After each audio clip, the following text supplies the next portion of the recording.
big Bash League کې د پاکستان کلاړیان په پلاټینیم کیټګری کې سلیکټ شوي دي چې دغه د پاکستان کلاړیانو ته به د بگ بیش لیگ نه 9 کروڑ 10 کروڑ روپۍ خو په اسانه باندې ملاویږي چې پکې بابر اعظم لا محمد رضوان لا شاهین افریدي او حارث رؤوف دا په پلاټینیم کیټګری کې په بگ بیش لیگ کې سلیکټ شوي دا سلور کلاړیان اسه خو اوه کلاړیان په بگ بیش لیگ کې سلیکټ شوي دي خو دا اوه کلاړیان په پلاټینیم کیټګری کې پک کړل شوي دي پلاټینیم کیټګری کې دغه سلور کلاړیانو ته یعنی بابر اعظم رضوان حارث اور شاهین افریدی ته تقریبا 9 کروڑ 10 کروڑ یا 8 کروڑ روپۍ خپ اسانه باندې د بگ بیش لیگ د طرف ملاویږي خو بل طرف لا کچری مونږ سوچو کو نو دا پیسې چې کومه د کله پاکستان ته راځي نو د کې بدینه استرالیا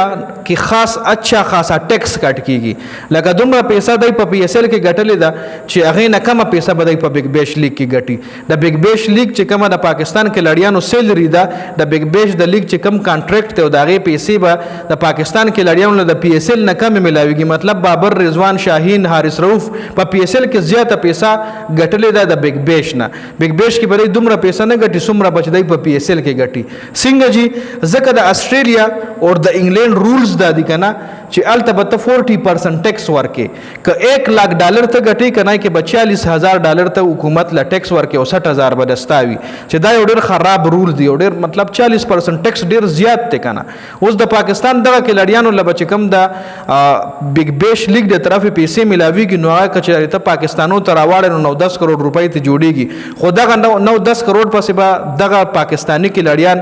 4-5 लाख روپۍ چې کم دي 3-4 लाख روپۍ ور پسې د ټیکس ورکي نو دای چې پاکستان ته راځي نو کم از کم 4-5 کروڑ روپۍ بدای ګټي ملاویږي بوله زیات خو 40% پدای په استرالیا کې ټیکس ورکي دا د استرالیا او د انګلند قانون دا دی چې د بهر ملک څومره هم خلک دي یو غي الته پیسې ګټي څومره هم فارنر خلک دي نو چې 1 लाख روپۍ ګټنو 1 लाख پسې غي 40000 به ټیکس ورکي نو چې دا یو خراب قانون دی خیر خو د پاکستان کې لړیان با 4-5 کروڑ روپۍ چې کم دی پاکستان ته وروړي ملاویږي بوله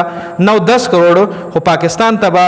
4-5 کروڑ روپۍ دی وروړي ځکه چې 40% بدای ټیکس ورکي په استرالیا کې نو انګلند کې هم دا رول دی انګلند کې هم 40% ټیکس پته ورکي چې څومره هم کې لړیان هغه دغه نېشنلټي ولوي بیا صحیح د بیا څه خبره نشته خو که دغه نېشنلټي وسره ني او د بل ملک پاسپورت باندې زی انګلند ته یا استرالیا کې د پیسې ګټینو کې به 40% ټیکس دی د اغاز حکومت لورکي نو دغه رنګ د پاکستان چې څومره کې لړیان دي سلیکټ شوي په پلاټینیم کیټګری کې دي لکه بابر شو رضوان شو شاهین افریدي شو خو 40% ټیکس پدای ورکوي نو هغه پیسې چې کمره ډېره زیاته کم شي په پی ایس ال کې د دې نه زیاته پیسې ګټلې د بگ بیش لیگ نه زیاته پیسې د په پی ایس ال کې ګټلې شاهین بابر رضوان او حارث رؤوف نو په دې ویډیو کې مې سره دا اپډیټ شریک کول چې کډاریان په کروڑونو روپۍ ګټي وروره د حواله سره تاسو سره لري خپل قیمت رائے موږ سره په کمنټ کې ضرور شریک کړئ